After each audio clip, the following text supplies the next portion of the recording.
Boa noite a todos. É com grande alegria e entusiasmo que a Faculdade de Educação Memorial Adelaide Franco, FEMAF, dá as boas-vindas a cada um de vocês ao primeiro simpósio de Direito FEMAF. Hoje damos início a um evento que marca a nossa história, um momento de reflexão, aprendizado e inspiração. Damos início, a partir de agora, a uma jornada acadêmica de 3 dias, uma verdadeira aventura intelectual na magia do direito.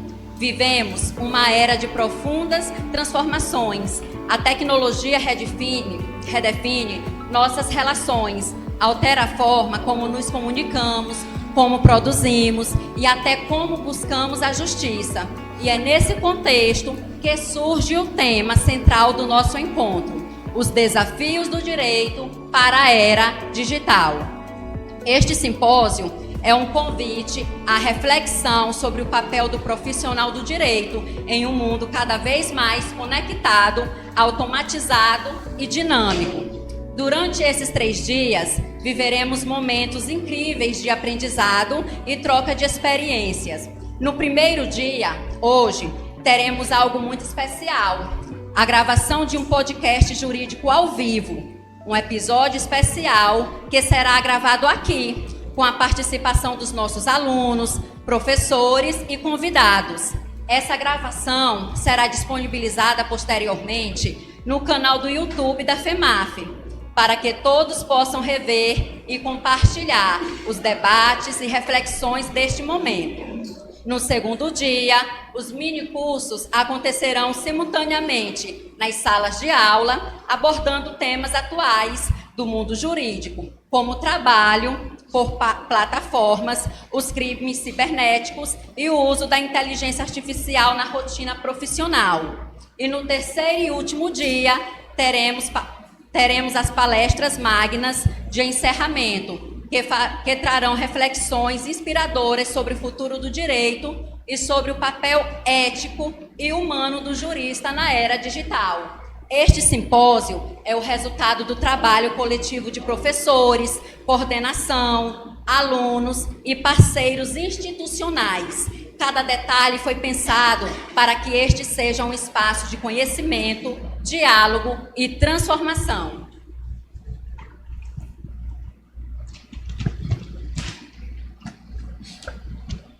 Que este evento desperte em nós a curiosidade, a coragem e o compromisso de pensar o direito com inovação, sensibilidade e propósito. E para darmos início oficial a essa jornada, começaremos o nosso simpósio com a gravação do podcast Jurídico FEMAF.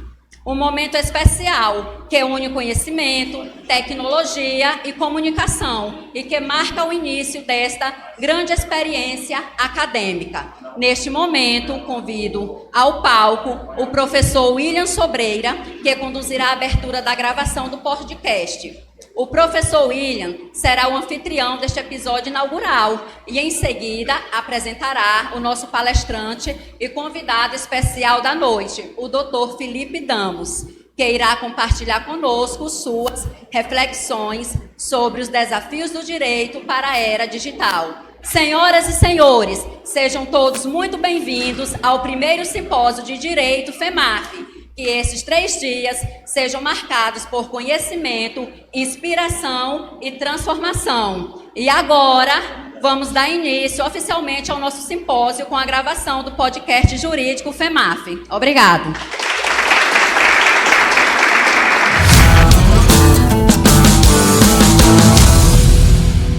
Muito prazer, eu me chamo William Sobreira, sou professor aqui da instituição FEMAF.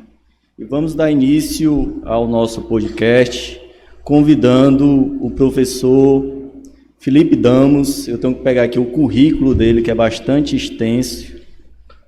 O professor Felipe Damos é juiz de direito da primeira vara de Pedreiras, é pós-graduado em Direito Processual Civil, Direito e Tecnologia, possui MBA em Inteligência Artificial, é professor formador credenciado pela Escola Nacional de Formação e Aperfeiçoamento de Magistrado instrutor da Escola Superior da Magistratura do Maranhão e do TJ Maranhão, membro do Comitê de Gestão da Inovação do TJ Maranhão, do Núcleo de Estudos Avançados da ESMAN, certificado em inovação pela Justiça Exponencial e pela Singularity University Brasil. Também é professor e palestrante em cursos em foco em inteligência artificial.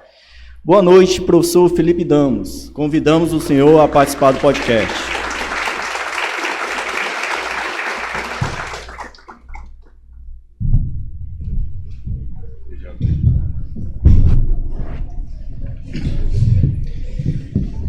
Boa noite, pessoal. Tudo bom? Uma honra muito grande ter sido convidado aqui para participar da abertura do evento, né, nesse podcast, aqui o primeiro simpósio de Direito da FEMAF. Queria agradecer principalmente a professora Bianca Vieira, que fez o convite. Fiquei muito honrado. Queria agradecer meu amigo também, o William Sobreira, professor, que também é craque em inteligência artificial, viu? Já vou entregar ele aqui, tá? Bem entusiasta. E assim, eu sempre, quando sou convidado para estar em faculdades, em ambientes acadêmicos, eu me sinto muito honrado e é um ambiente que eu mais gosto de estar, porque a gente precisa tratar da educação, da base, e a inteligência artificial, ela muda tudo, ela atinge, mas assim, tem muitos problemas, muitos riscos, muitas limitações, muitas questões éticas. Então é mais para conscientizar, né, desse uso responsável que a gente vem nos ambientes. E assim, na comarca que eu estou trabalhando, para mim, Williams, desculpa, eu já estou falando aqui, né? Não sei se estou quebrando protocolo. Quando começa a falar é difícil. Mas assim, eu nunca estive numa comarca assim. Eu tenho 9 anos de magistratura, então essa é a comarca de maior estrutura, maior, né? 2 faculdades de Direito até então, é uma coisa incrível para nível do nosso interior do Maranhão. Então, Pedreiras e toda a região aqui é uma região fantástica e, assim, eu espero e tenho certeza que daqui sairão muitos profissionais, ou excelentes profissionais em qualquer área do direito e das demais áreas, né? Tem demais cursos. E o que eu puder ajudar humildemente aí, o que puder compartilhar com alguma coisa, estarei à disposição. Então não é mais cenográfico, né, caneca? Podemos tomar um café? E é isso. Boa noite, professor. Nós estamos aqui com uma plateia eminentemente formada por estudantes, futuros operadores do direito, seja como servidores públicos, seja como advogados. Estamos aqui para tentar elucidar algumas dúvidas desses acadêmicos. Não podemos deixar de começar pela nossa pergunta inicial, que tem como fundamento o tema de nossa palestra, né? Direito na era digital, desafios e possibilidades. Segundo esse tema, qual seria a principal inovação tecnológica dessa era digital? Quais as possibilidades que essa tecnologia pode trazer, tanto no mundo acadêmico quanto no mundo jurídico como um todo? Eu acho que não tem muito como escapar do tema da inteligência artificial, né? A gente sabe que tecnologia, inovação, não são... inteligência artificial não é sinônimo disso.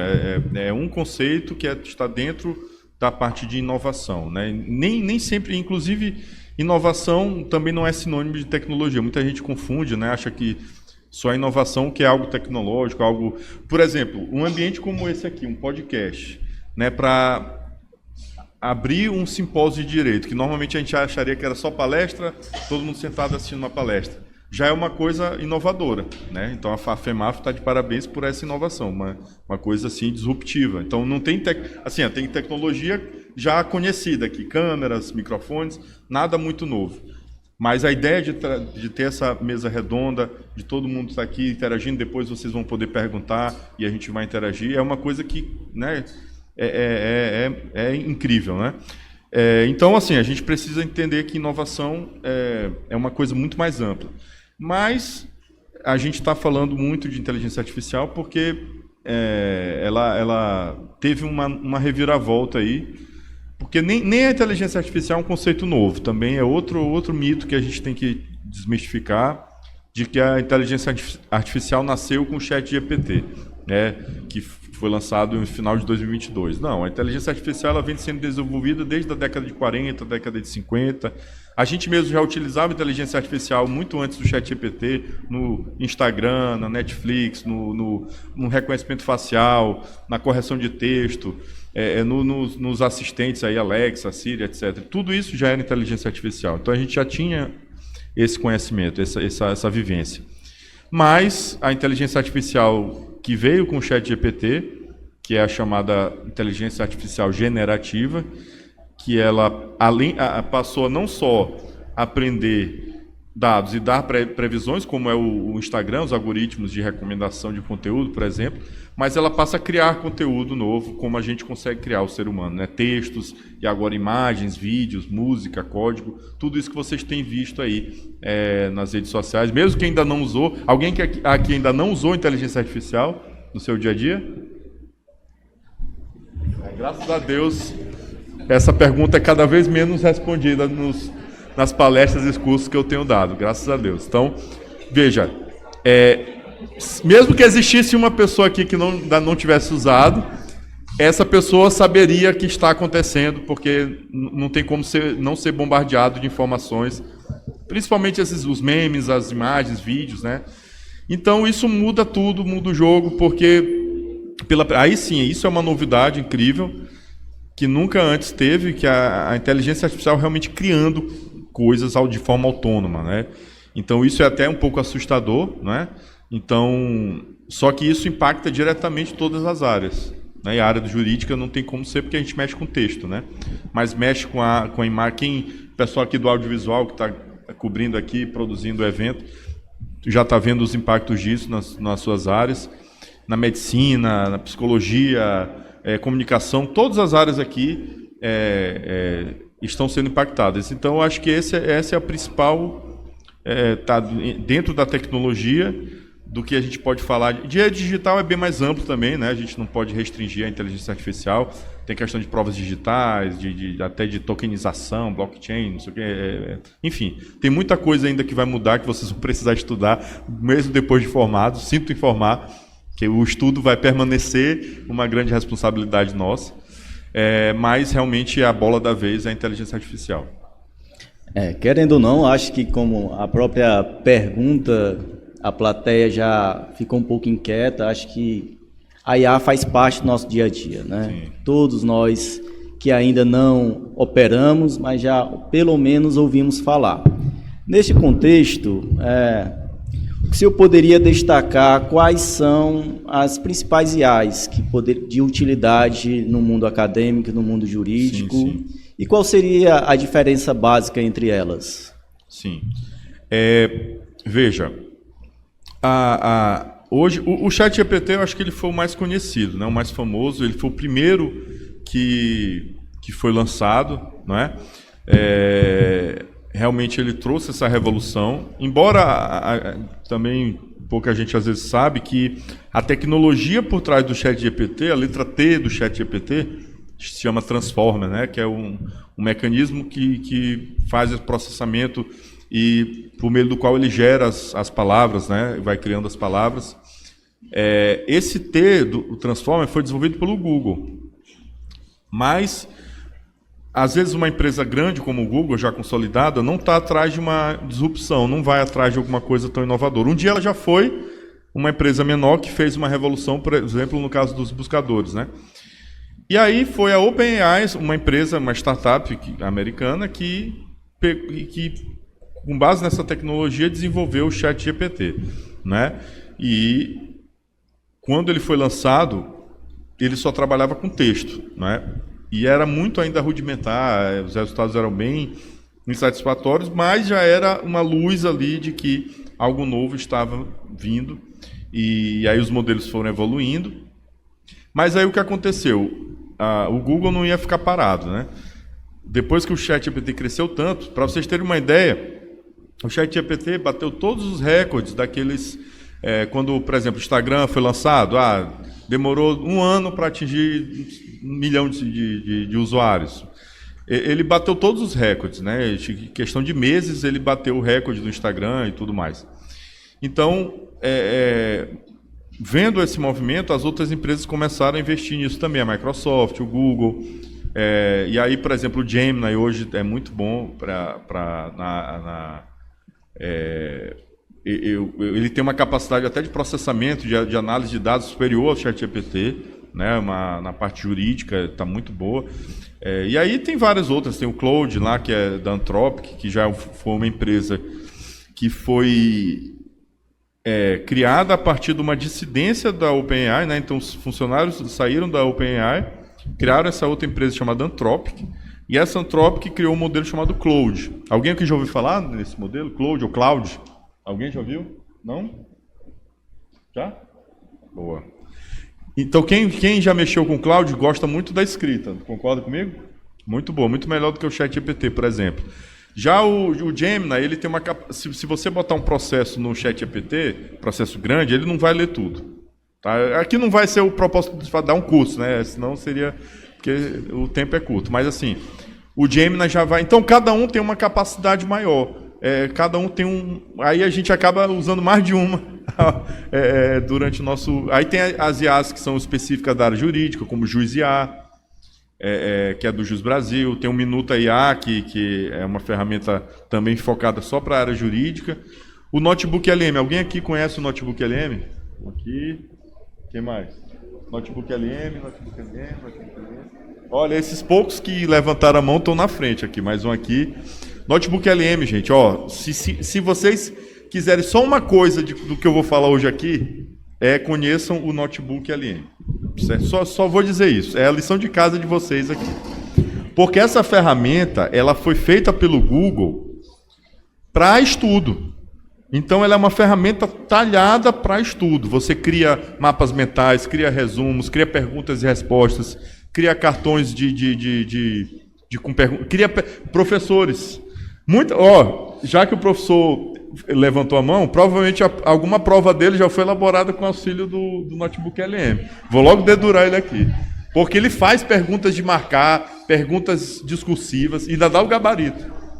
É uma ferramenta fantástica, tá, gente? Então, e ela serve tanto... Ela nasceu para o estudo, mas ela também serve para a prática jurídica em si, porque ela analisa muito bem os documentos. Você literalmente transforma qualquer PDF, qualquer livro, qualquer link do YouTube, qualquer site, qualquer conhecimento, qualquer vídeo, qualquer áudio, ele transforma numa base de conhecimento. E você consegue fazer com ele muitas coisas e estudar. Então, é uma forma de potencializar o estudo de vocês, não é de Pelo amor de Deus. Não, vocês têm que continuar estudando normalmente, de forma analógica aí, praticamente, porque um profissional sem base não vai ter IA que vai salvar, né? Porque o mercado vai acabar te selecionando, né? Então, isso é muito importante. Eu quase não deixo o Williams falar, né? Não, mas meu papel aqui é só iniciar a conversa, querendo ou não. Está sendo muito produtiva, querendo ou não, um assunto rico, né? Sim. A gente Pode abrir o roteiro aí, não tem vergonha não. Não, a gente vai tentar falar um pouco da IA, o uso da IA no Poder Judiciário. Vamos tentar falar um pouco da IA para vocês acadêmicos e, lógico, para vocês futuros advogados, né? Ainda esse ano, se eu não me engano, viralizou um vídeo do ex-ministro Luiz Roberto Barroso apresentando a IA do Supremo Tribunal Federal, se eu não me engano, Maria. Então vamos focar, a pergunta agora será enfoque no Poder Judiciário. Como está sendo, primeiramente, qual é o papel da IA, Maria, no STF, né? O TJ Maranhão tem desenvolvido alguma IA própria e qual é a principal utilidade da IA no Poder Judiciário? Sim, veja, esse projeto Maria, ele é uma IA generativa, né, que gera textos, né, que faz um resumo. Só que assim, pela própria manifestação do ex-ministro agora, né, Luiz Roberto Barroso, não é tão avançada assim, porque eles estão com mais cuidado, né?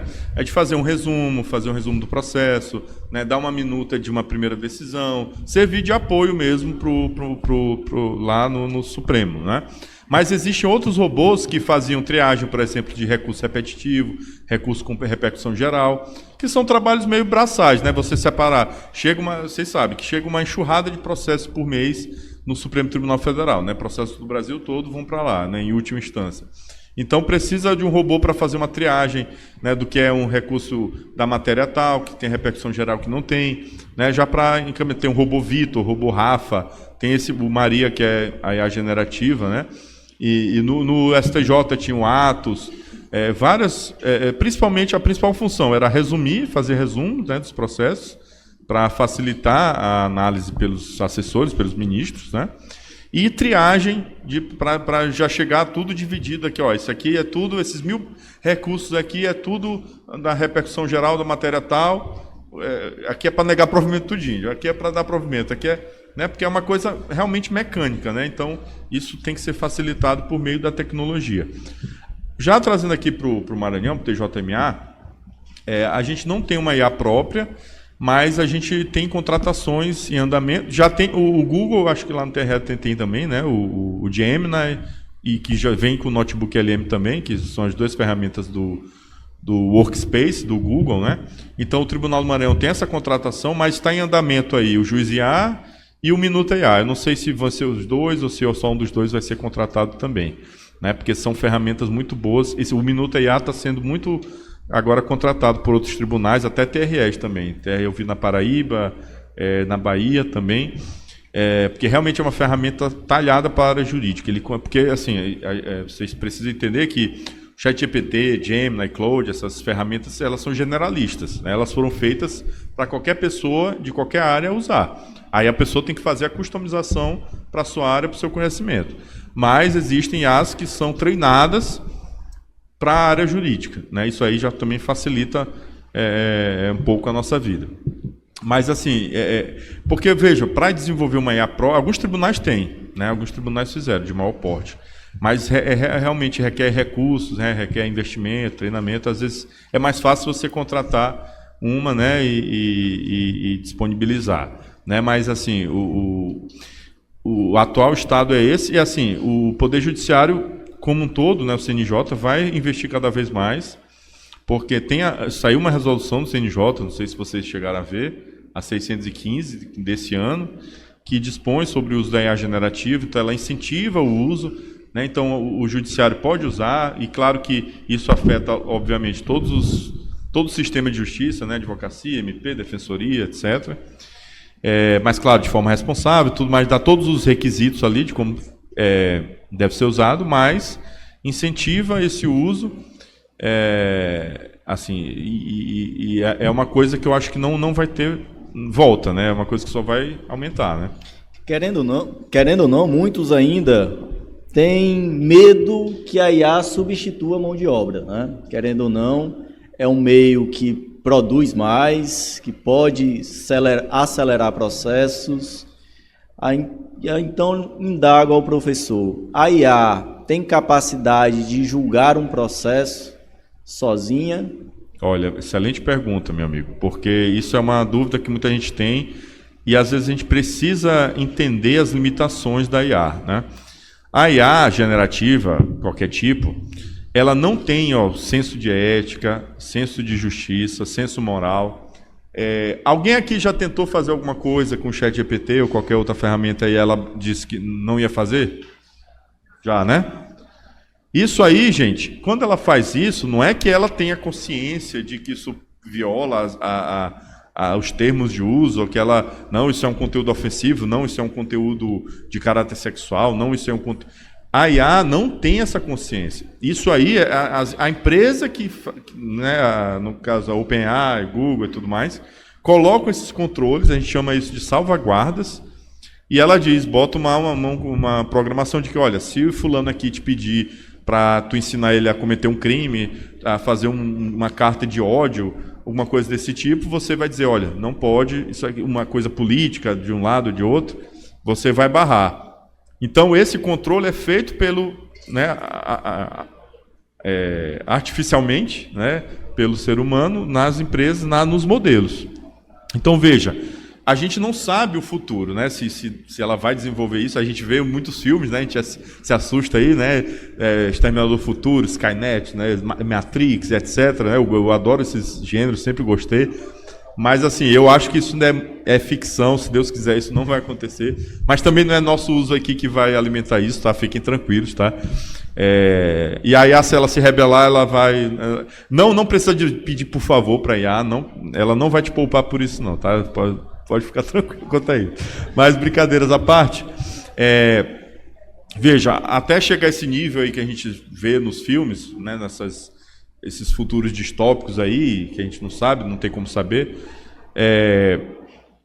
hoje ela não tem e eu não vejo ela tendo. Então, veja, o ser humano tem que dar esse direcionamento, já tá, gente? Então, se eu botar um processo lá, eu, Felipe, como juiz, botar um processo lá e disser, não, diz qual é o que eu tenho que fazer aí, ela vai falar qualquer coisa. Ela pode até acertar, porque brinca que até um relógio parado acerta a hora 2 vezes por dia, né? Então, veja, pelo fenômeno das probabilidades, ele pode, não, esse caso é para ser isso, esse caso é para ser aquilo, esse caso é para ser aquilo, mas veja, isso aí não significa que ela tem o dom da justiça, do acerto, nem é um oráculo, outra coisa, gente, pelo amor de Deus, não usem a IA como uma fonte indubitável, refutável de verdade, não é, gente, tem as ferramentas de pesquisa, tem o Perplexity, alguém já usou o Perplexity aqui? Então, o Perplexity, o ChatGPT já tem isso, o Gemini também, que ele pesquisa na internet e te dá as fontes. Né? Então, isso é diferente do que ele fala ali, né, sem essa pesquisa. Então, você como advogado, você como juiz, como promotor, como defensor, você tem que analisar o caso, você tem que dar o direcionamento, porque se você não fizer isso, ela vai te enganar, ela vai acabar te enganando e vai te levar a erro. Você tem que ter o conhecimento daquela matéria que você está utilizando a IA para te auxiliar, é essencial.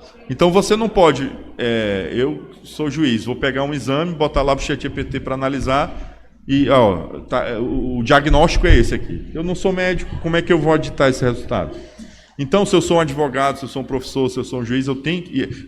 da matéria tal, do caso tal... então, eu sou um advogado que só mexo com previdenciário, aí vou botar no ChatGPT para fazer um negócio trabalhista que eu nunca... Faz tempo que não estudou. Isso vai dar errado, não vai dar certo. Então, o conhecimento aqui, o estudo, por isso que eu falo muito isso para os estudantes, tá, gente? Aproveitem isso, porque assim, uma boa faculdade é essencial, seja para concurso, seja para OAB, seja para advocacia, porque esse conhecimento e esse feeling, esse senso da justiça, que é mais do que o conhecimento da lei, o senso da moral, o senso da ética, que vocês estudam isso aqui, inclusive, né, nas cadeiras próprias, isso a IA não vai ter.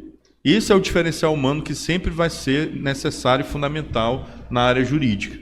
Tá? Então, assim, não negligencie esse estudo. Não, claro, usem a IA, não vou aqui dizer para não usar a IA para estudar, é óbvio que tem que usar, mas tem que usar de forma responsável, usando as ferramentas corretas e assim, absorver o estudo, absorver essa base que vocês estão aqui, aproveitem para fazer estágio, quiser ir lá para a primeira vara, lá despachar comigo, lá eu aceito, né? Não vai caber muita gente, mas, enfim, mas façam estágios aí onde tiver, com bolsa ou sem bolsa, não interessa, o que importa é aprender. Nos escritórios aqui, eu sei que tem muitos escritórios, com certeza tem um escritório local também, né, da faculdade e tudo, então é a hora da base de solidificar isso para vocês. Porque lá na frente, lá no mercado de trabalho, não vai ter, na hora de uma entrevista de emprego, na hora de você estar numa sustentação oral, na hora de você estar numa audiência com o juiz, não vai ter a IA ali o tempo todo. Não, ó, IA aqui. Não, meu amigo, é você, é o seu conhecimento que vai estar.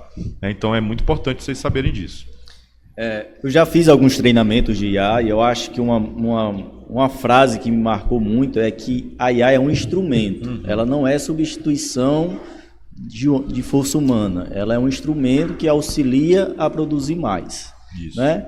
Mas, como eu disse, né, a nossa plateia é formada eminentemente de alunos, de acadêmicos. Então, vamos agora indagar qual seria a utilização adequada da IA no meio acadêmico. Né? A primeira pergunta seria, para aquele que nunca teve contato com a IA, qual seria a IA que ele recomendada para começar a estudar e como usar adequadamente a IA no meio acadêmico. Sim. Para mim, a minha IA preferida hoje para muita coisa é o Notebook LM, é uma queridinha, né? Então, isso aí vocês já vão ficar com esse dever de casa aí para testar e analisar. Mas assim, eu uso muito, eu já usei muito a IA na área acadêmica também, porque eu sou aluno, faço pós-graduação o tempo todo, estou sempre estudando, a gente precisa estar sempre estudando. Mas, por exemplo, todo artigo que eu recebo hoje, um artigo de 30 páginas, poxa, ninguém tem tempo para ler. Eu queria ter tempo para ler 30 páginas, ler 40 páginas, ler tudo, mas tem que trabalhar, tem que estudar, sou casado, tenho filhos, tá? Todo mundo aqui tem seus afazeres, mas você pode pedir um resumo, pedir os principais pontos, né? Transformar aquilo em questões, em perguntas para eu memorizar. Existe todas essas IAs, a ChatGPT, o Claude, o Gemini, todos os três têm uma ferramenta chamada pesquisa profunda, ou Deep Research. Essa ferramenta de pesquisa profunda, ele vai, em 9 minutos, 10 minutos, 15 minutos, vai varrer a internet, pesquisar profundamente toda a internet, e eu estou falando coisa de 100 sites, 200 sites, 300 sites, e vai te fazer um resumo completo, indicando as fontes. Então isso para a área acadêmica é fantástico, porque você vai ter um material de qualidade para estudar sobre aquele assunto. E numa velocidade que você não tem como competir. Como é que humanamente aqui a gente iria consultar 100 sites? É muito difícil, né? Então a IA, ela tem essa capacidade de processamento, ela vai ter muito mais do que a gente. Mas é o quê? Ela vai produzir algo para a gente estudar e aprender. Certo? Não é que ela vai fazer tudo e você vai ali copiar e colar e pronto. Se você fizer isso, você pode até enganar o professor uma vez ou outra, mas os professores eu sei que aqui estão mais espertos do que nunca, não vão cair nessa, mas você vai se enganar.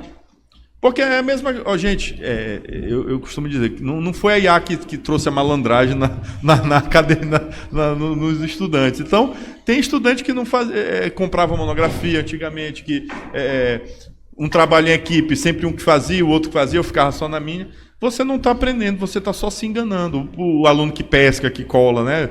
Você, beleza, eu tirei 10 ali, sou espertalhão, não sei o que, sou o bonzão. Mas e aí, aquele aprendizado? Uma hora isso aí vai te cobrar. Então, eu diria que o Notebook LM, para resumir, porque o Notebook LM ele vai transformar, como eu disse, qualquer conhecimento. Eu preciso estudar para uma prova aqui de direito penal, e vai cair juiz das garantias, né? O pacote anticrime, aquele. Então você joga a lei lá, joga o julgado do STF, que é gigante. Quem vai ler aquele julgado todo? São mais de 100 páginas o acórdão do juiz das garantias do pacote anticrime. É loucura aquilo ali. Então tu junta ali, por exemplo, no Notebook LM, tu vai ter o resumo, tu vai ter perguntas e respostas. E ele te indica as fontes, de onde ele tirou. Aí tu pode também ir no Perplexity lá, pedir uma pesquisa aprofundada, ele vai te dar, mas todas as ferramentas fazem isso, e aí você vai estudar, vai se capacitar, né? Então, a questão aqui é você agilizar a forma de absorver o conteúdo, tá? Mas jamais você vai pegar, produzir alguma coisa ali na IA, copiar e colar. Você pode até fazer isso, pode ser que passe ali pelo professor, mas você está se enganando, porque você não absorveu aquele conteúdo e na hora da OAB, na hora do concurso, na hora do pega pra capar aí na advocacia. E vocês estão vendo aqui, vocês sabem, tem 2 faculdades aqui de Direito, né? 2 cursos aqui na cidade, mas tem em outras cidades aí no Maranhão, tem em São Luís, nem se fala, Imperatriz, cidades maiores. Então veja que a concorrência aumenta mais. Os concursos vão ficar cada vez mais difíceis, cada vez mais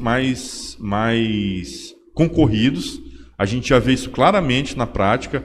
A OAB cada vez mais difícil. Então, veja, a responsabilidade vai aumentando e cada vez mais recursos para você estudar mais. Então, se você ainda, diante desse cenário, ainda acha que a IA vai fazer tudo para você, você vai só copiar e colar e acha que vai se dar bem, eu sinto muito dizer, mas estão redondamente enganados. Então, e eu creio que vocês não têm essa consciência, senão não estariam aqui, ainda vão participar mais desses outros 2 dias de evento. E é isso, né? O professor tocou num assunto muito importante, que querendo ou não, é o estudo, é a preparação para o exame da ordem. Neste contexto, nós poderíamos usar a IA como coach para preparar, por exemplo, um cronograma de estudos? Como seria como operacionalizar essa atividade? Sim, sim. Não, eu acho essa sua indicação é excelente, né? Você pode pedir, na verdade, o importante aqui vai entrar um pouco na questão dos prompts, né? O prompt, o que é o prompt? É o comando, é a pergunta, é o que você vai falar para a IA para ela te responder, né? A gente chama isso de prompt, que é uma expressão da programação, né? da informática. Mas hoje o prompt é o quê? É a nossa linguagem, né? Antigamente era o código, né? Quem aqui, eu não sei se alguém aqui mexeu com código ou mexe ou tem formação técnica nessa área. Mas hoje, nós que somos aqui, todo mundo aqui de humanas nessa área, nós agora podemos programar só falando, né? Então, a gente tem que dominar a nossa linguagem natural que a gente tem. Então, veja, quanto melhor, o segredo de um bom prompt é simplesmente ter mais informações, o máximo de informações possível, né? Então, por exemplo, nesse caso que o Willis perguntou, eu vou ter que dizer, eu posso dizer qual é o meu objetivo? Não, eu quero estudar para a OAB, que vai ser daqui a 6 meses. O conteúdo, aí o que eu tenho que dizer para a IA? Olha, eu tenho 6 meses para estudar para a prova da OAB. Olha, a prova da OAB são 80 questões de múltipla escolha de ABCDE. Não sei se é assim, eu estou falando aqui. As matérias são essas, está aqui o edital com as matérias, anexa lá. Então, eu trabalho de tanto a tanto, eu vou ter 6 horas diárias para estudar. Tudo aqui hipotético, tá, gente? Vocês vão... Aí, dando todas essas informações, aí eu posso dizer, faça um cronograma, daqui até de 6 meses, eu vou estudar de segunda a sexta, e sábado um pouco mais, domingo vou descansar, não sei, enfim. Dou as matérias, dou o tipo de prova. Pronto, você anexando todas essas informações, aí ele vai te dar... Porque se você chegar lá e dizer, faça um cronograma para estudar para a OAB, aí a resposta vai vir horrorosa, vai ser... Talvez seja alguma coisa até no rumo, né? A IA está melhorando tanto que até às vezes um prompt incompleto assim já te dá uma ideia de progredir ali, de continuar. Mas veja, ele vai fazer porque ele não sabe. Você tem que... Ele não vai ser um oráculo que vai saber da sua vida, vai saber quando é que vai ser essa prova, como é essa prova, né? Ele pode ter uma ideia, porque ele, no treinamento dele pode ter passado outras provas de OAB, como foi o cronograma, ele vai ter uma ideia ali só que não vai te atender. Aí o que vai acontecer? O que acontece muito, eles, quando o cara faz uma pergunta dessa assim, faça um cronograma para o estudo do concurso de técnico judiciário do TJ. Ele faz um negócio ali bem genérico, o cidadão bota a culpa na IA e não usa mais. Olha, viu? Isso aí não presta, vou largar de mão. Aí você perde a oportunidade de ter uma ferramenta fantástica, porque você não soube conversar. Então, um outro desafio da IA além de saber usar as ferramentas, né, que isso eu diria que nem é tão difícil, a gente que mexe em computador, que mexe em Word, que mexe no PJE, que mexe nos sistemas aí, a gente consegue aprender a usar a IA a nível de ferramenta. É um chatbot. Quem usa o WhatsApp aqui sabe usar IA generativa. Então, todo mundo vai saber. Mas o segundo passo é aprender a conversar com a IA. Isso aí chama-se engenharia de prompts, que é a arte de conversar, de saber conversar com a IA. Então, existem técnicas, mas, assim, em linhas bem gerais, o princípio básico é esse. Quanto mais informações eu der, quanto mais específico eu for nas minhas instruções, melhor e mais completa vai ser a resposta. Se for genérica, sem aprofundamento, se eu não der essas informações, a resposta vai ser igualmente genérica e não vai me ajudar. Então, já fica essa dica específica aí no caso por exemplo, a questão de um treinamento aí para concurso, mas isso vale para tudo, né? Então, e outra coisa, às vezes você dá muitas informações, mas é difícil até ser bem completo nisso. Mas quando ele der a primeira resposta, não desista. Converse, continue interagindo. A IA generativa desse estilo chatbot, né, o ChatGPT, Gemini, Claude, elas são feitas para você interagir mesmo. Quanto mais interagir, vai ser melhor. E às vezes a resposta que ele dá pode ser incompleta ali no primeiro momento, mas te abre a cabeça para outras respostas, para outras perguntas, e aí você vai perguntando e vai... É uma dialética ali que você estabelece com ela. Inclusive, tem uma técnica que eu já adianto. Às vezes você pode dizer para ela, pedir para ela te dizer o que você deve perguntar. Olha, eu quero fazer um cronograma Tá aí, pegando esse exemplo. Eu quero estudar para a OAB, quero fazer um cronograma de estudos para a OAB, para a prova da OAB. Me diga o que é que eu preciso te informar para fazer o melhor cronograma possível, né, mais completo. Aí ele te dá tipo um checklist. Aí ele te lembra, ele te ajuda a conversar com ele mesmo. Aí você vai dando aquelas informações e gera uma resposta melhor, né? Então, são essas as possibilidades, né? Querendo ou não, quando vocês estiverem... creio que vocês já têm contato com a IA vai aprendendo com o próprio usuário. Sim, né? Perfeito. Exatamente. Vocês têm que aprender a conversar com a IA de vocês, a programar a sua IA.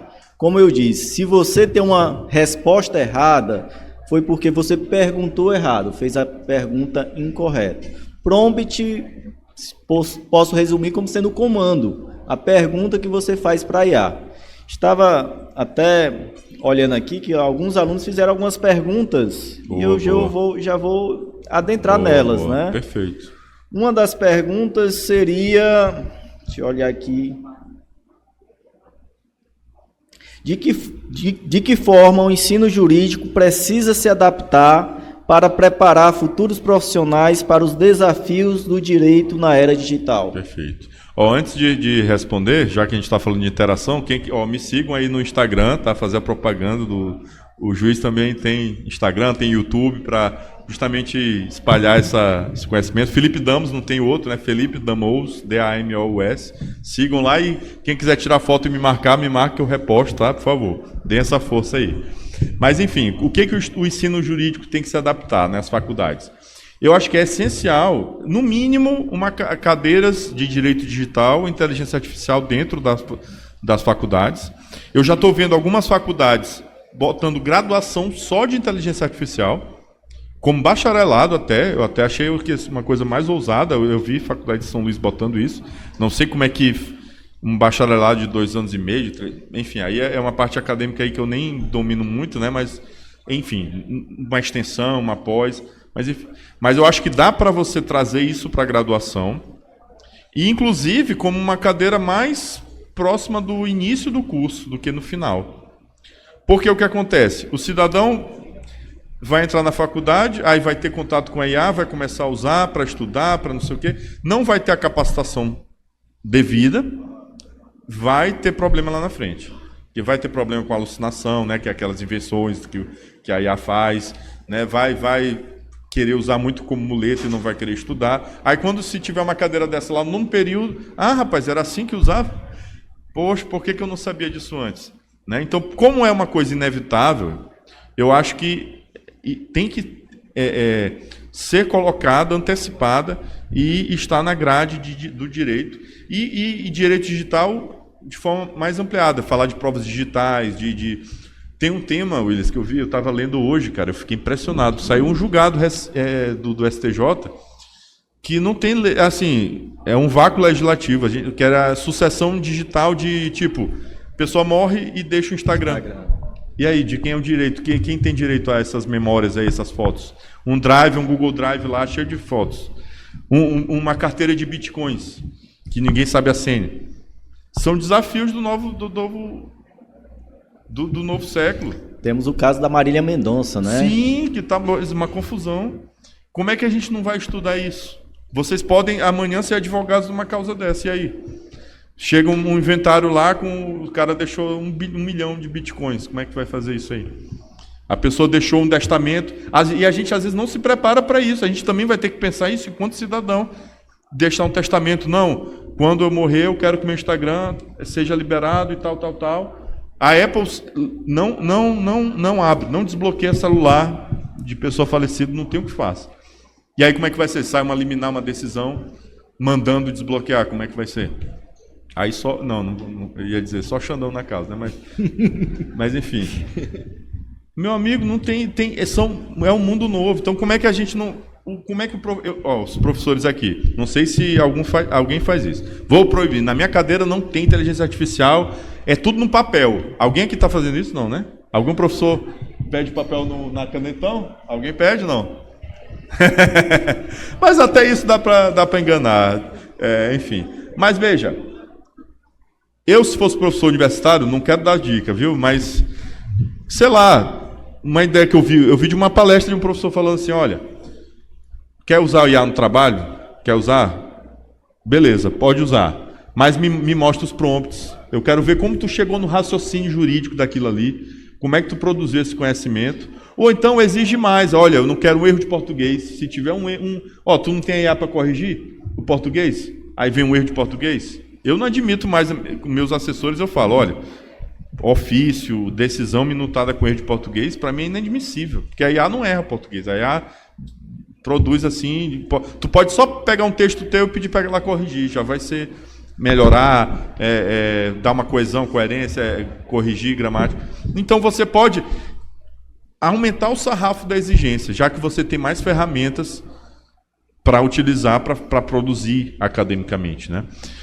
Mas assim, tem várias coisas, né, várias possibilidades, mas para mim eu acho que na verdade eu acho, Williams, o curso de Direito, e isso aqui, pelo amor de Deus, não é uma crítica à instituição aqui, é a grade geral do MEC e tudo.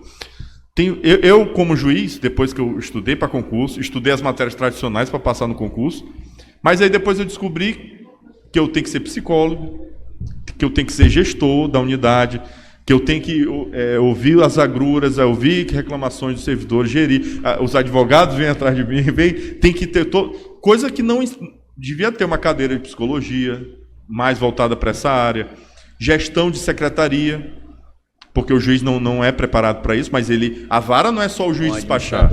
Era bom demais o juiz só despachar, só sentenciar, deixar tudo para a secretaria cumprir. Não, o problema é deles. Não, a vara é uma coisa só.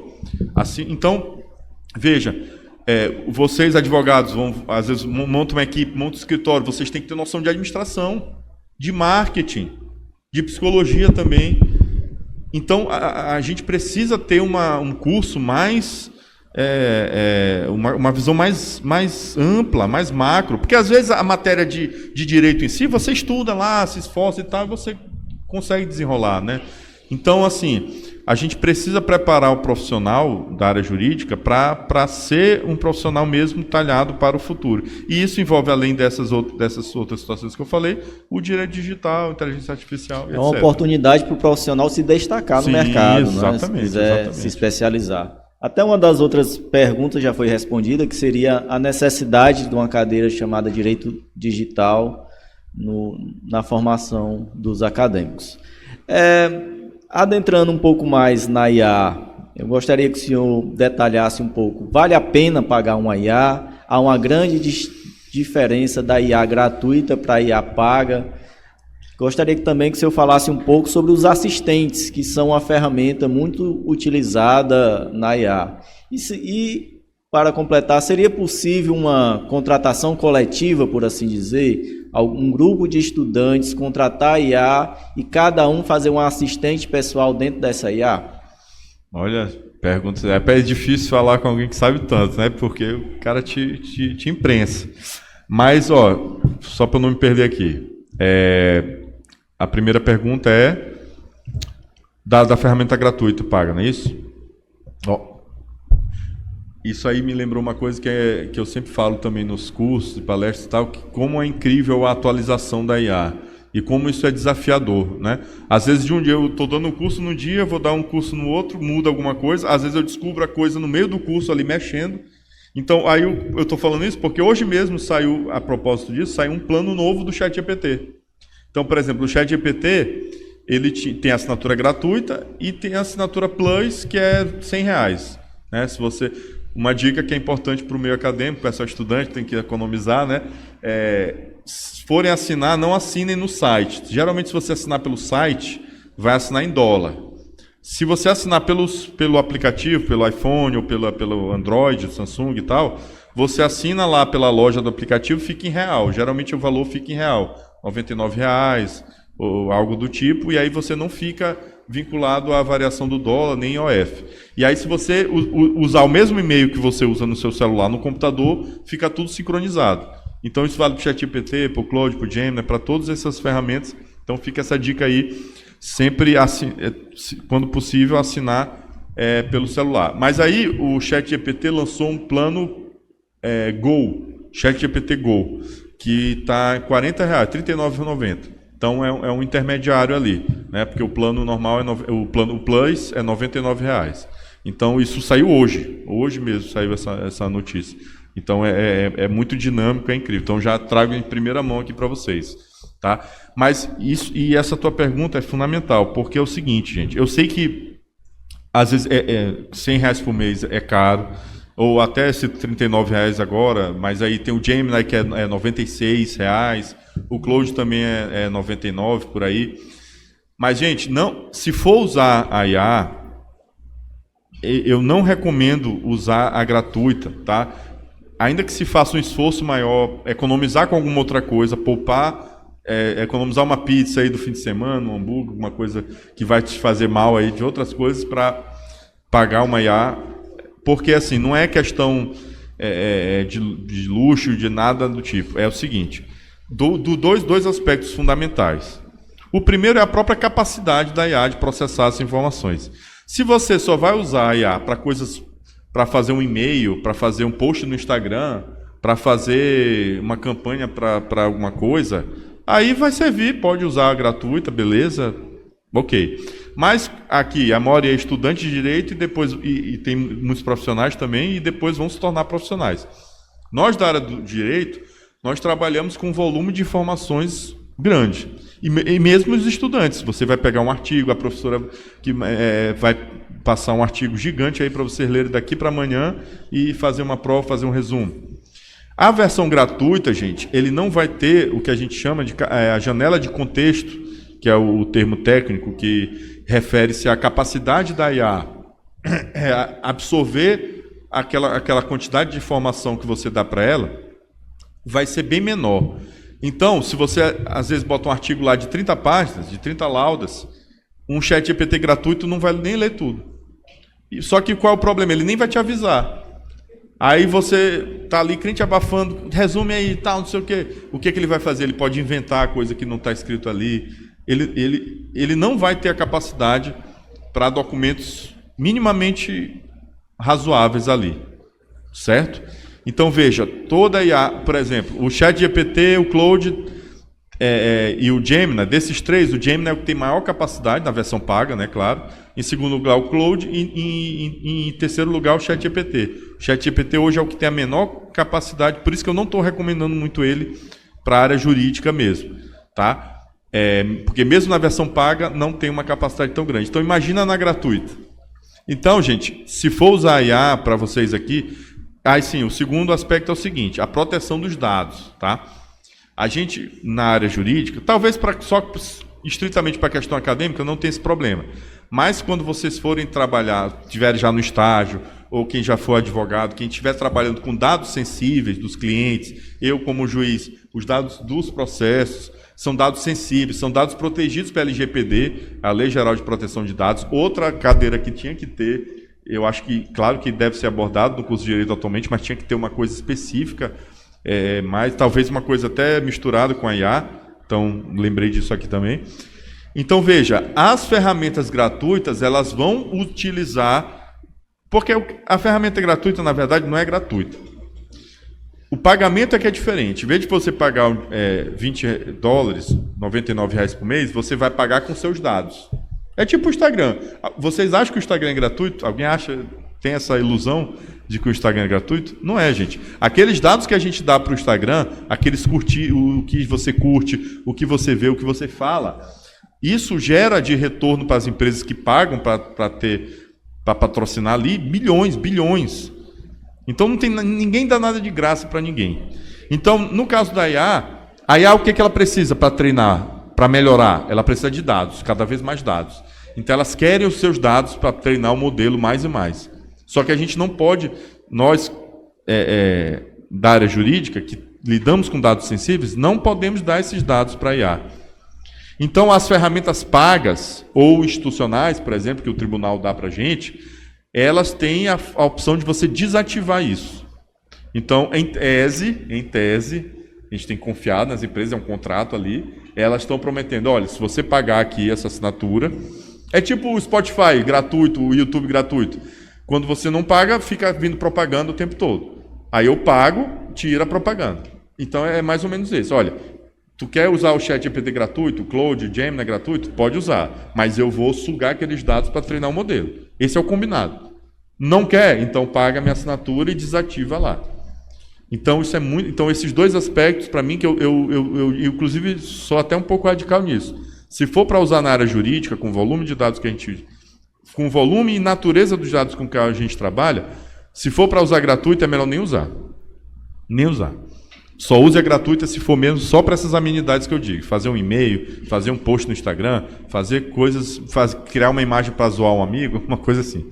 Só essa coisa bem superficial. Coisa para uso profissional e uso acadêmico mesmo, para ajudar, tem, infelizmente, eu digo porque eu sei que não é barato, mas é tipo uma assinatura a mais. A gente tem a assinatura dos dados móveis, tem a assinatura do Wi-Fi em casa, tem, cada hora uma assinatura nova. Enfim, mas é isso, não tem muito para onde correr, tá? Isso foi só a primeira pergunta, só a primeira. Né? Ainda tem os assistentes, os gens e a possibilidade de compartilhamento. Perfeito. Os assistentes que o Willis está falando é o seguinte. Eu falei para vocês anteriormente que a melhor experiência com a IA é eu dar informações, maior quantidade de informações possível para a IA, para ela me dar um bom resultado. Só que veja, seria muito trabalhoso eu toda hora, a cada nova pergunta que eu abrir com ele, eu ter que dizer tudo aquilo de novo para ele. Então, por exemplo, eu abro uma conversa nova. Olha, sou aluno da faculdade FEMAF e tudo mais, tenho uma prova para estudar para semana que vem, e tarará, faço um roteiro assim assados. Veja, você pode criar, por exemplo, um assistente lá dentro, que é tipo um robozinho ali virtual, que nada mais é do que um conjunto de instruções, que aí você coloca essas instruções. Então, por exemplo, roteiro de estudo para a prova da FEMAF de Direito Penal. Então, eu já sei como minha professora cobra, como é que é o estilo da prova. Então, eu crio um assistente que, a cada artigo novo que ela mandar, algum site novo, alguma lei nova, eu só vou botar a lei, botar o artigo, e ele já vai seguir aquelas instruções sem eu ter que repetir. Então, é como se eu pudesse salvar vários robozinhos ali, vários assistentes, vários estagiários, vários... né? E cada um, por exemplo, na prática jurídica em si, eu posso ter um assistente para sentença tal, um assistente para petição inicial tal, um assistente para contestação tal, um assistente para réplica tal, porque eu vou salvar dentro dele como eu quero que seja uma contestação, uma inicial, uma réplica, como eu vou dizer lá onde eu trabalho, qual é o estilo que eu gosto, tudo toda a customização, personalização que eu quero, isso fica salvo em um lugar. E eu só vou abrir novas conversas dentro dele e ele já vai seguir aquelas instruções, sem eu ter que repetir. Então, é um nível acima daquele uso normal, de abrir uma pergunta, faça um roteiro assim assado, agora faça uma petição, a inicial tem que ser assim assado. Você já pode dar um trabalhinho de fazer no começo, mas com a engenharia de prompt e tal, você aprende a fazer, e aí você tem que tirar um tempo para fazer os seus assistentes, porque isso é uma coisa muito pessoal, mas depois isso vai acelerar muito o seu trabalho. Porque você vai poder criar um assistente para cada tarefa sua e depois deslanchar aí. Demorar um pouco aqui para ganhar tempo lá na frente. Né? Isso aí. Então, hoje, o ChatGPT, o Gemini, o Claude, todos eles permitem a criação de assistentes. Cada um chama de um nome. Né? Então, no ChatGPT chama GPTs, não sei se vocês já perceberam, na coluna, na barra lateral da esquerda, tem assim, GPTs, tem explorar GPTs, que inclusive você pode botar numa loja para outras pessoas usarem. Né? Aí lá no Claude eles chamam de projetos, lá no Gemini eles chamam de gems, mas no final são todos assistentes, né? Onde você salva esses prompts para ele criar. Essa questão de compartilhamento, tem gente que, eu vou dizer aqui, não devia dizer, mas enfim, tem gente que compartilha a senha, a mesma conta.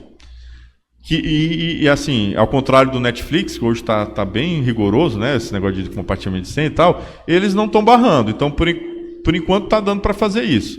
Mas aí, qual é o inconveniente disso? É que a personalização, como você falou, porque as ferramentas elas vão aprendendo, tem uma função de memória lá que elas vão aprendendo. Então, ou você desativa isso, dá para desativar, para ele não memorizar nada, e aí você compartilha uma senha, e aí fica uma conta impessoal, ou se você deixar ativado, vai ser, eu compartilho a conta aqui com eles. Então, hora é a minha cabeça, hora é a dele, isso vai dar uma confusão, vai dar uma mistura, a experiência não vai ser boa. Né? Então, o ideal mesmo é cada um ter sua conta, tá? Mas saibam que tem essa outra possibilidade. E assim, eu posso no ChatGPT tem um plano equipe, né? Um plano team lá, mas aí cada um tem que ter uma assinatura própria, tá? E agora também a possibilidade, no Claude não tem isso ainda, mas no Gemini e no ChatGPT tem a opção de compartilhamento dos assistentes. Então, isso é outra forma também de trabalhar em equipe. Então, por exemplo, eu trabalho no escritório que tem quatro advogados, 2 estagiários. Então, eu posso criar numa conta os assistentes do escritório e compartilhar via link esses assistentes com os outros colaboradores, os outros advogados, e cada um vai usar na sua conta aquele conjunto de instruções. Isso é outra possibilidade também, entendeu? Então, tem essas questões. A conversa, se a gente for falar de IA, a gente vai embora. Vai dias dá para fazer dias. um simpósio todo. Dá. Mas já estamos caminhando para o final, já estamos praticamente um pouco mais de 1 hora, mas não podemos esquecer da utilização da IA para o advogado. Sim. Né? Então, para finalizar, eu gostaria de abordar a utilização da IA no meio jurídico propriamente dito pelo profissional que exerce a advocacia. Qual seria a melhor forma de utilização da IA no meio para o advogado? Ela seria capaz de ler um processo como um todo e, através dessa leitura desse processo, produzir uma peça jurídica adequada? E qual é o risco da utilização dessa IA? Pois é, olha, isso é muito importante, porque a gente está muito acostumado a pensar só na redação, né? Eu acho que esse quando a gente fala em IA generativa, né, gerando texto, e na nossa área jurídica, que a nossa matéria-prima é texto, eu acho que essa é a principal utilização que a gente pensa. Mas não é só, né? A gente pode pensar, por exemplo, eu posso usar IA para formular quesitos numa perícia, eu posso usar IA para me dar ideia de perguntas em uma audiência, né? Eu dou o caso lá, eu sou advogado, eu estou pela parte tal, eu preciso fazer perguntas para provar o fato tal. Me dê ideias. Então ele pode dar. Eu posso usar a IA para antecipar a tese. Olha, eu sou advogado de fulano.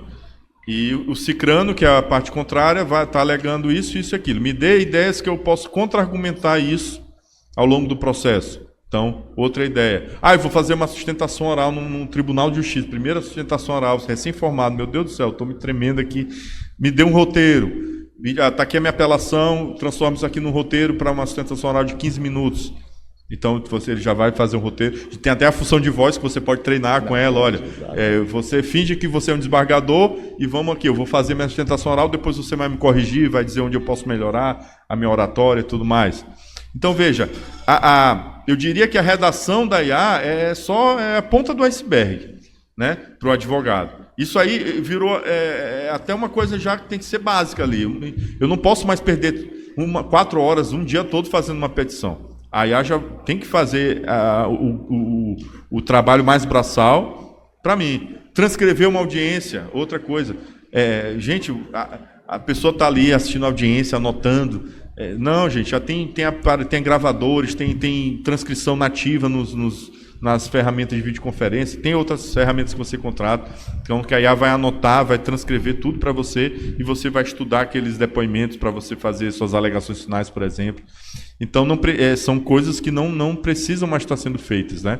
Então, tem muita coisa ainda que a gente pode fazer.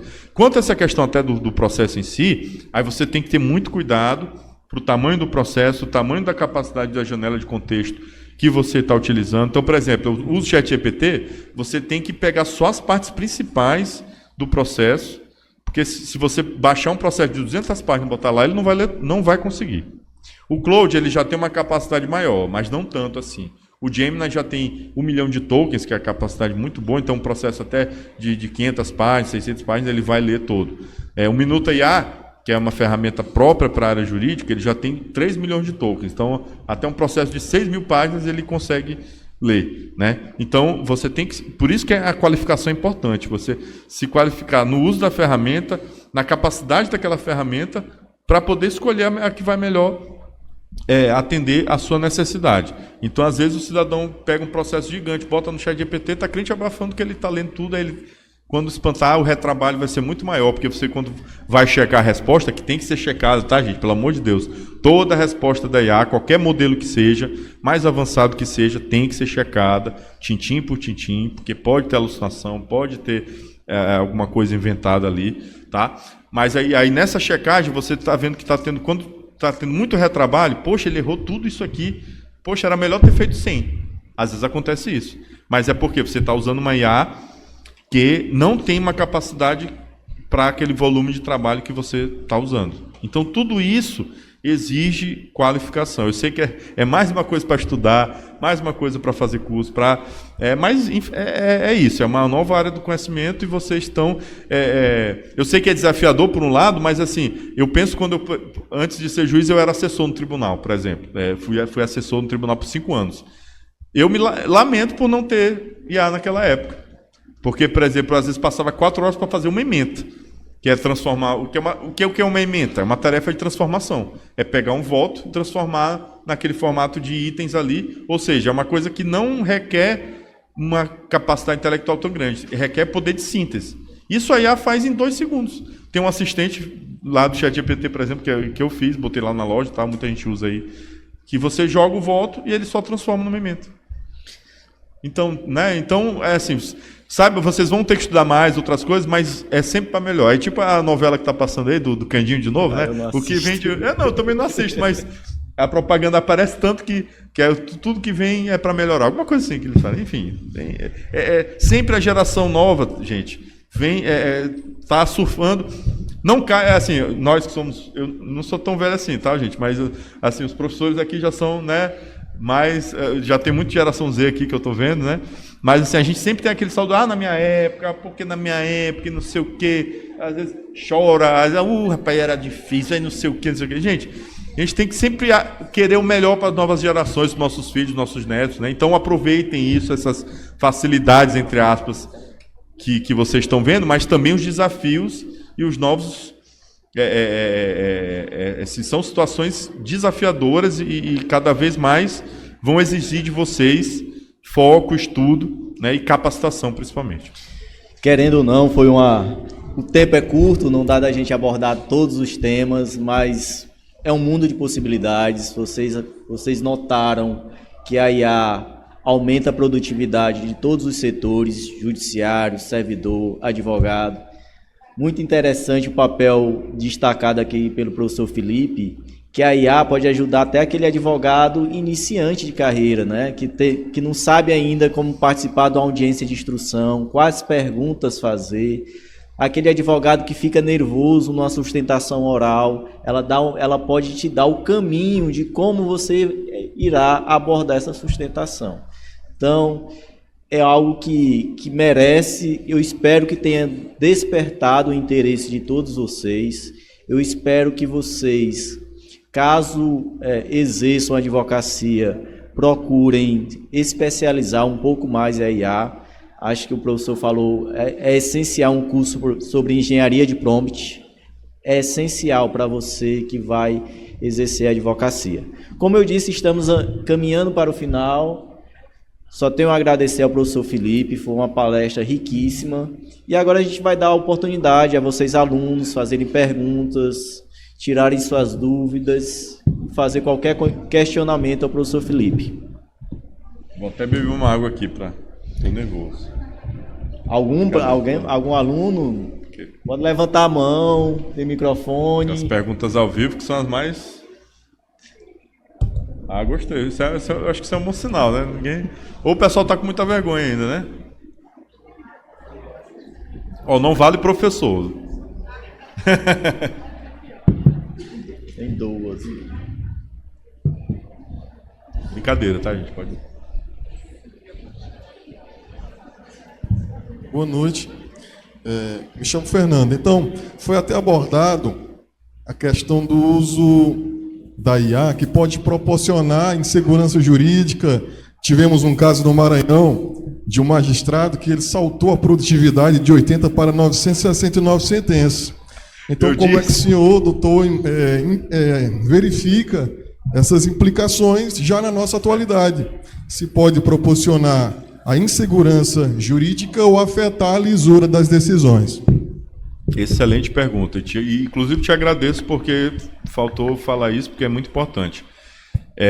Isso aí, Fernando, ocorre exclusivamente pelo mau uso da ferramenta e ausência da capacitação adequada. A culpa aí não é da IA. Eu me preocupo muito com essas situações, porque acontece isso, está na imprensa, o juiz faz 900 sentenças num dia. Aí liga o alerta. Mas como é que ele fez isso? Foi IA, botou o processo lá e... Eu não posso nem comentar muitos detalhes desse caso aí, porque é daqui do Maranhão e está em andamento, né, a apuração disso, então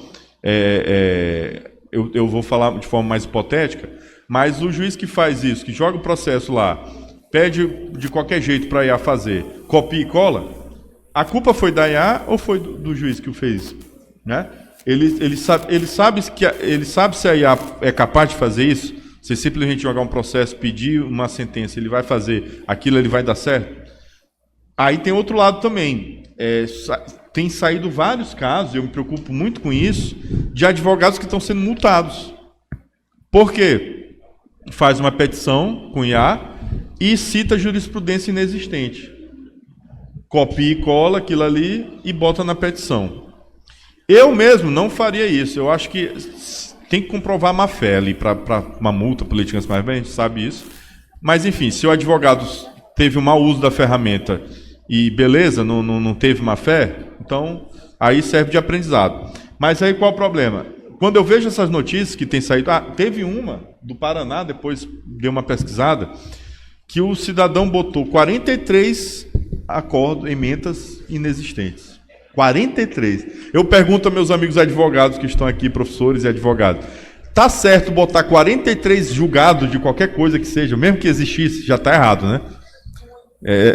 Juiz nenhum vai ler isso, o juiz vai ficar, meu amigo, que loucura isso aqui.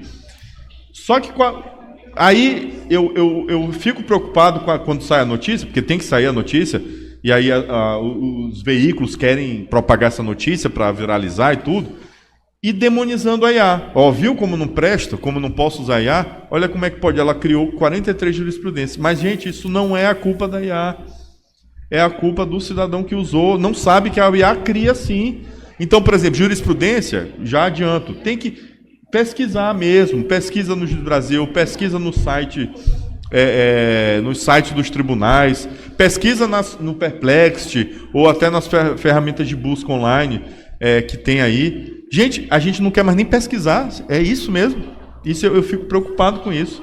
O cidadão quer que a IA gere tudo. E se você fizer um curso, souber o que é alucinação, não deu para explicar aqui, não vai dar para explicar tecnicamente o que é alucinação, por que ela alucina. Então, a pessoa que fez um curso minimamente, que sabe das limitações da IA generativa, ela vai saber que a IA alucina, que aquela jurisprudência precisa ser checada, ou que eu preciso pesquisar manualmente e inserir na minha peça. Então, aí eu fico muito preocupado quando saem essas notícias, e aí é normal, a pessoa que, viu, não vai usar IA, aí vem os detatores, meu Deus do céu, não pode. Gente, pode usar, mas você tem que saber usar, tem que saber se qualificar. E eu inclusive nos meus cursos, né, que eu tenho dado, eu adotei isso até como missão de vida junto com a magistratura, que é para justamente esses erros não acontecerem, tanto do lado do juiz, que aconteceu isso, quanto da advocacia. Qualquer profissional. Pode acontecer comigo, pode acontecer com o Luiz, deixar passar um negócio desse pelo volume de trabalho e tudo, mas a gente tem que sempre se policiar, né, lógico. Mas assim, a pessoa que... Eu passo mais tempo, que eu ia dizendo era o seguinte, às vezes nesses cursos eu passo mais tempo dizendo o que não pode ser feito, o que não fazer com a IA, do que o que fazer. Mas é um senso de responsabilidade. Inclusive amanhã eu vou dar um curso também ali para a OAB, e gratuito e tudo mais, porque onde eu chego, assim, eu quero, se tiver, né, o interesse, passar essas mensagens. Entendeu? Por isso que eu sempre, quando me chamam para faculdades e tudo, eu sempre vou estar presente para falar sobre isso, porque é importante, é muito importante a gente... porque assim, vai acontecer, os estagiários vão usar, os estudantes vão usar, os profissionais vão usar. Então, se é para usar, vamos saber usar, vamos nos capacitar. Ninguém aqui vai saber... Vocês, muita gente aí já deve ter carteira de habilitação para moto, para carro. Vocês puderam pagar um valor e já ter a carteira? Não, antigamente é isso, né? Mas hoje, não, hoje é muito rigoroso, você vai estudar pra caramba, faz uma prova teórica, tem que fazer não sei quantas horas aula, faz a prova prática, para você dirigir um carro, porque um carro é uma arma nas mãos erradas. Quando acontece um acidente, o cara sai bêbado, bate, mata alguém, a culpa é do carro ou é do cidadão? Né? Então, você tem que ter uma capacitação, porque dirigir um carro não é brincadeira. Requer o conhecimento e requer a habilidade.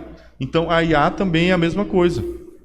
É um instrumento, como o Willis falou, é um instrumento, como a arma é um instrumento, o carro é um instrumento, o celular é um instrumento, o computador é um instrumento, a internet é um instrumento.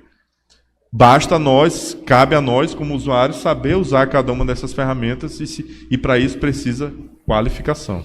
A importância da revisão, né? Você é advogado, você pode até fazer um prompt completo pedindo a redação de uma peça, um juiz, uma minuta de sentença, mas querendo ou não, quem vai assinar, acho que foi a doutora Márcia que falou, quem vai assinar a sentença é o juiz, quem vai peticionar é você, advogado. Então, a responsabilidade pelo aquele conteúdo é seu. Então, é obrigação sua, como profissional, revisar o conteúdo, minimamente, olhar se o artigo de lei está correto e se a jurisprudência é verídica. É o mínimo que você tem que fazer como profissional. Inclusive, aí eu pergunto, já que todo mundo aqui usa e alguns até já usaram outros modelos além do ChatGPT, vocês não percebem que tem uma frasezinha no final, embaixo, toda, né? Você nem consegue tirar essa frase, que é: o ChatGPT pode cometer erros, cheque as informações.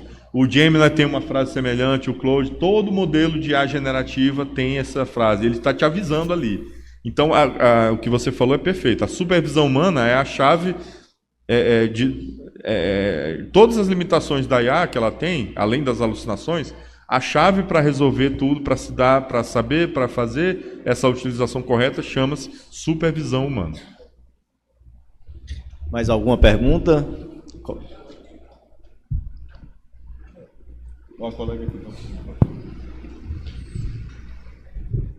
Boa noite. Boa noite, doutor.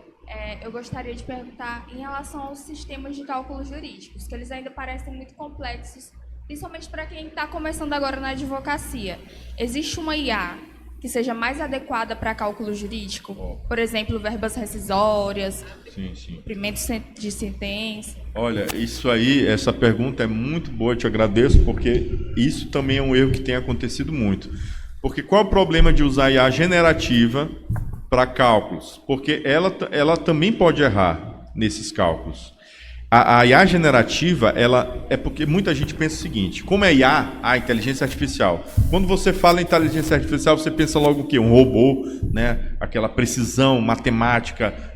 Então a gente tem o instinto, e isso é normal, é intuitivo você pensar que a IA, qualquer cálculo que eu botar para ela, ela vai acertar. Mas até outro dia o ChatGPT não sabia quantos R's tinha na palavra strawberry, em inglês, morango. Por isso que até outros modelos foram criados lá, isso foi bem no começo, tá? Chamaram de strawberry, como ironia, ao próprio ChatGPT. Então veja, a IA generativa, apesar de ser uma IA, ela foi feita para criar. Ela tem uma certa criatividade, né? Então ela é feita para criar algum conteúdo em linguagem natural. Então ela simula a escrita humana, a fala humana, o desenho humano, o vídeo, que é como a gente faria normalmente. Então, eu não recomendo a IA generativa, o que a gente está falando aqui é ChatGPT, é Claude, é Gemini, para esses cálculos muito complexos. Por quê? Pode ser até que os modelos mais avançados já estejam fazendo, como ChatGPT e tal. Só que você vai ter que rechecar. Então, é um retrabalho. Então, nesse ponto, eu prefiro usar a ferramenta Dr. Calc, não sei o quê. Tem várias... Contratar um contador também, às vezes, é bom. Existem ferramentas de cálculo mais apropriadas, certo? Eu acho que isso vai melhorar, vai chegar no nível que ela vai conseguir fazer, mas às vezes coisas bem básicas assim, bem rápidas, talvez ela vai te ajudar. Agora, por exemplo, eu tenho verbas rescisórias de um período grande, que aí tem termos de início de correção monetária de juros diferentes, multas e tudo. Se eu simplesmente jogar isso na IA, ela me dá um resultado, você vai copiar e colar isso e botar para o juiz? Aí já o juiz manda para a contadoria judicial, faz o cálculo, tá ali, teve um excesso. Aí você pega uma sucumbência. Entendeu? Então, a IA generativa, que é essa que a gente está conversando aqui, ela ainda, na minha visão, tá? Isso aí eu sei que também tem professores que falam de outra forma. Aqui, assim como nas cadeiras tradicionais do direito, tem correntes doutrinárias, né? Então tem gente, não, eu faço para cálculo, não sei o quê, eu confio, não sei o quê. Beleza, tá, parabéns, legal. Eu não faço. Para dosimetria de pena, para calcular remissão, aquelas coisas de execução penal, esses cálculos, eu não confiaria porque eu vou ter que ter o retrabalho de verificar. E aí eu digo o seguinte, a IA ela vem para te ajudar, para tu ter mais tempo, para economizar teu tempo. Se a IA for um instrumento que vai me fazer eu demorar mais a fazer uma tarefa, aí eu acho que... Se tem alguma tarefa que, fazendo de outra forma, é mais rápido do que com a IA, eu vou usar de outra forma, não tem problema. Tá? Então, eu não recomendaria. Tá? Eu recomendaria programas específicos mesmo, ou ajuda profissional para fazer isso, tá bom? Mais alguém quer fazer alguma pergunta? Mais algum? Ouvinte? Passar a palavra para a doutora Bianca para fazer o encerramento, então.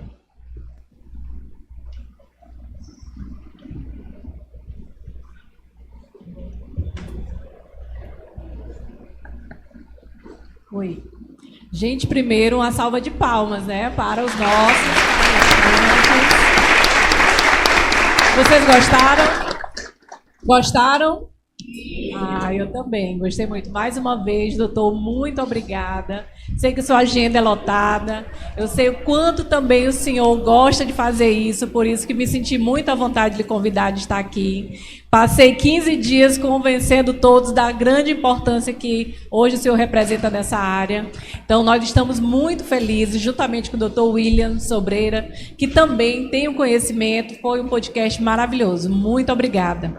E eu gostaria de convidar, né, nosso vice-presidente, o Marcos, só para entregar para os senhores, juntamente com o doutor Eduardo, entregar uma lembrança, uma singela lembrança, que é mesmo só um agradecimento diante de tanta bondade do senhor, tanta disponibilidade.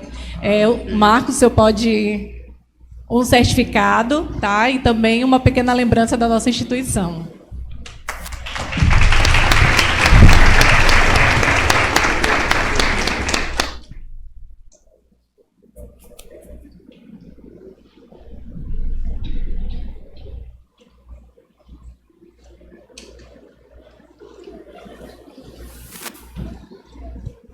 Muito obrigada, Marcos. Obrigada, doutor Felipe.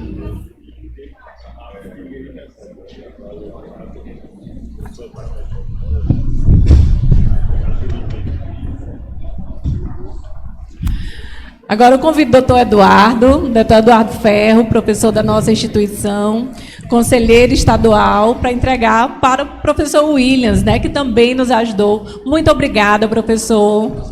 Sua participação foi fenomenal. Entrou aí para a nossa história, todos dois. Foi um excelente início de simpósio.